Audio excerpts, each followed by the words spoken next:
the first thing that happened was I was guided to seat myself on a train. Did you do it this way where you watch it pass you by? And it's so weird because it's like watching a movie in your mind, but it's different than dreaming.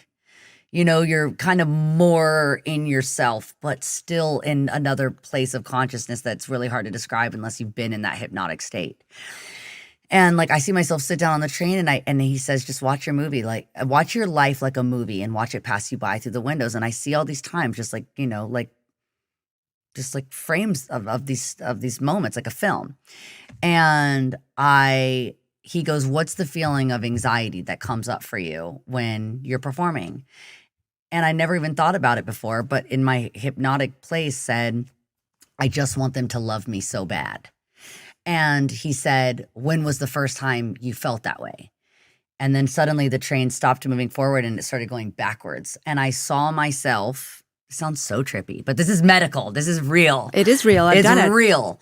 I saw myself in the womb of my biological grandmother because my mom was adopted. And I heard my mom's biological parents talking about putting her up for adoption. And I felt myself being inside of her womb as my mother, hearing them speaking about giving her away.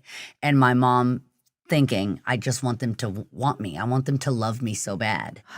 And then when's the next time you felt that way? Fast forward, I see my mom being handed to my grandmother who adopted her, who's my everything, Loretta. That's my mammy. She was the one that did the meet and greets.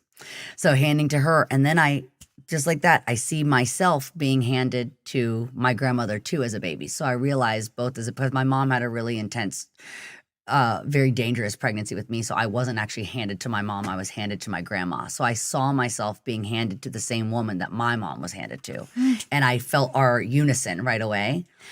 And he's like, keep going, keep going. And I found myself on a mountaintop in a place that I had experienced a lot of like trauma in the snow in Montana. It was just like a moment that it was just a really intense kind of like, I guess just being surrounded by nature, you know, it really puts you in your place. And I saw myself there as a little girl in a coat that I used to love, this like little red coat with a red beret.